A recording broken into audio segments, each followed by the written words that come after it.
আজকে আমি করব পটল দিয়ে একটা নতুন রেসিপি। হয়তো অনেকে জানো, আবার অনেকে জানো না। যাই হোক, তোমরা দেখো। পটলগুলোর আগে মাথাগুলো ছাড়িয়ে নিয়েছি। এবার পটলের গাগুলোকে আমি এইভাবে কাটছি। পটলের গাগুলো সব কাটা হয়ে গেছে আমার সবগুলো। এবার আমি পিস পিস করব। পটলগুলো সব কাটা হয়ে গেছে। এবারে একটু আমি এর সাথে একটু আলু দেবো। তাহলে আলুটা এবার কেটে নিই। আলুগুলো কাটা হয়ে গেছে। এবার চলো দেখা যাক কীভাবে আমি করছি।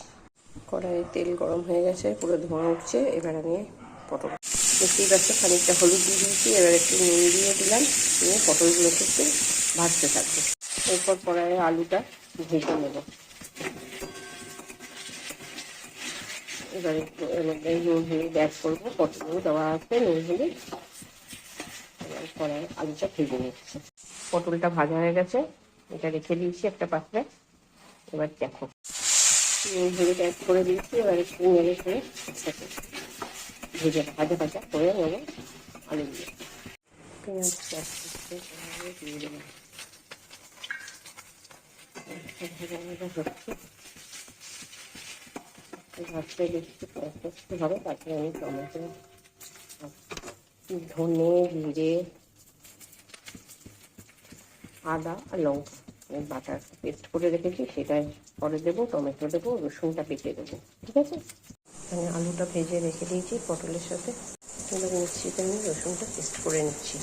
রসুনটা পেস্ট করার পর তারপরে দেবো।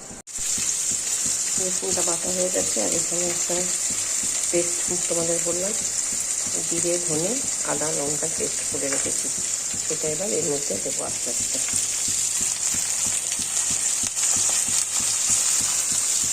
এবার হচ্ছে এই রান্নার টুইস্ট। এখানে চিংড়ি মাছের মাথাগুলোকে আমি এবার মিক্সিতে পেস্ট করে নেব। পেস্ট করে তারপরে ওটার মধ্যে দেবো। হয়ে গেছে আমাদের। এবার এটাকে কড়াইয়ের মধ্যে আমি দেব।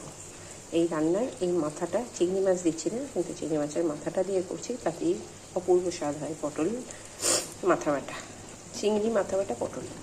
রান্নার নামটা তোমরা যা পারো একটা দিও, আমাকে কমেন্ট সেকশানে দিয়ে লিখে জানিও যেটা অ্যাপ্রোপ্রিয়েট নামটা কী হবে। আমি কিছু দিতে পারলাম না, তোমরা যেটা বলবে সেটাই আমি সাজেস্ট করবে, সেটাই আমি দেবো।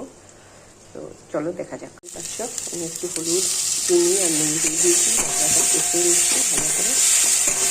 ব্যাস রান্নাটা। এরপর কী করবো, পটলটাকে দিয়ে আলু পটলটাকে দিয়ে কষে নামবো।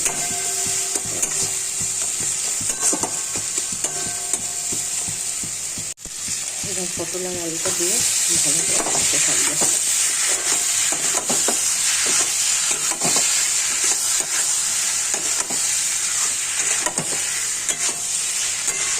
অপূর্ব স্বাদ হয়।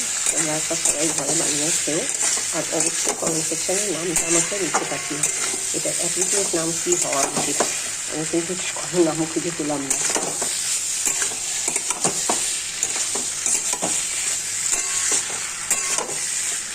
একটু কষুক, তারপরে মিক্সির ধোয়া জলটা দিয়ে দেবো। এই হলো ফাইনাল লুক।